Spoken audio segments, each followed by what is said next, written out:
What is up, guys? So, we are talking about budgeting and how to actually start structuring your budget and putting it together. Now, I know that this can be really daunting at first, especially if you've never budgeted before, but budgeting is actually really simple. What you're going to want to do is you're going to want to start with the things that you have to spend, right? yeah, like things like, obviously most of us have rent or a mortgage or some type of living expense. You may have car payments, groceries, obviously, gas expenses, utilities, things, insurance, things that you know you're going to spend month in, month out. They don't go away, you know, they're a fact of life. Those are the things you obviously need to have in your budget because you're going to spend them. You know, you're not going to be able to get away from paying your mortgage because you don't feel like it. Oh, I wish. I wish. So after you write down those initial things in your budget, so you break those things down into your buckets and you allocate the money, whatever you have left is basically you're going to take that and you're going to allocate that towards your dream. Right. You know, like, we are big believers in life is too short to spend it doing the responsible thing that you don't really want to do. Right. You know, and of course there's a balance between planning for the future and enjoying the now, but we believe that you can do both. We believe you don't have to choose. So after you've mapped out all of your necessary expenses, you take the rest and we're going to start allocating that towards the dream. You know, we always recommend saving some so you can just be building up a emergency fund type of thing. But then from there, if the dream to you is traveling, make sure you're putting money in a travel fund. Right. And I mean, you kind of hit on it. The way I like to put it is like, so if you're 22, you're only going to be 22 once, but you also have to remember you still have to be 23 and 24 and 25 and 26 and so on and so forth.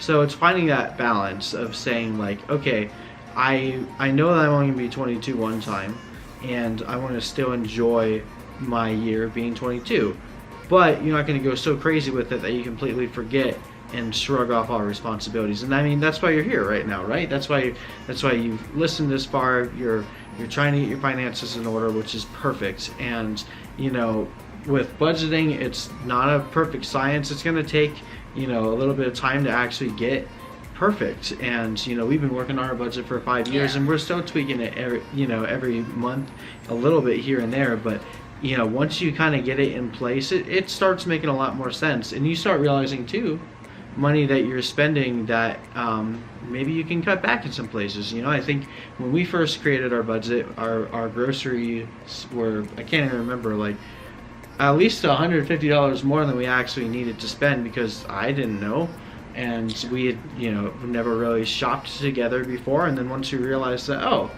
we can kind of cut back here, then we tweaked as we went on, you know? Yeah.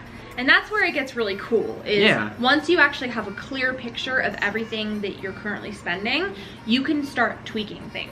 Because then what happens is, let's say that you're putting $100 a month towards your vacation fund, but you would really love to be putting more. Then you can actually go back to those expenses, those mandatory things, and you can start thinking of creative ways to trim those down.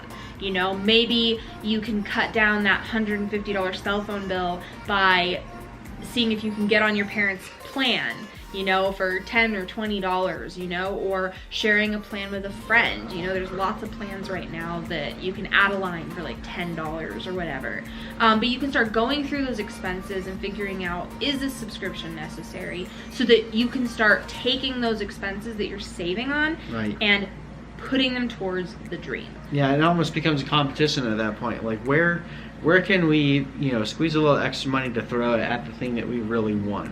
You know, if you have an Amazon Prime subscription right now and you don't actually use it enough to be warranting the expense that you're, you know, paying into it every month, if you decide to cancel that membership, move it to the thing that you really want to do with it. You know, you're not just saving money for the sake of saving. Put it somewhere that it's going to be valuable to you, whether, you know, you feel that you need to build up some type of emergency fund, or if you're okay with the amount of savings you have there and you really want to go on a big trip.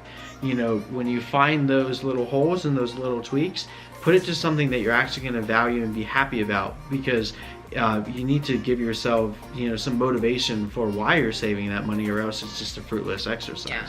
saving money just for the sake of saving money can actually become very draining, you know. So anyway, that is truly as simple as creating a budget needs to be. It's just taking all of the things that are necessary, mapping them out, and then taking what's left and allocating it based on what's important to you. Then once you've done that, go in and figure out where you can tweak it so that you can have even more to put it where it's important to you. Yeah, exactly. So that is it. We love you guys. If you've enjoyed this budgeting series, please subscribe to this channel. We would love to hear from you. So take care, guys. Bye.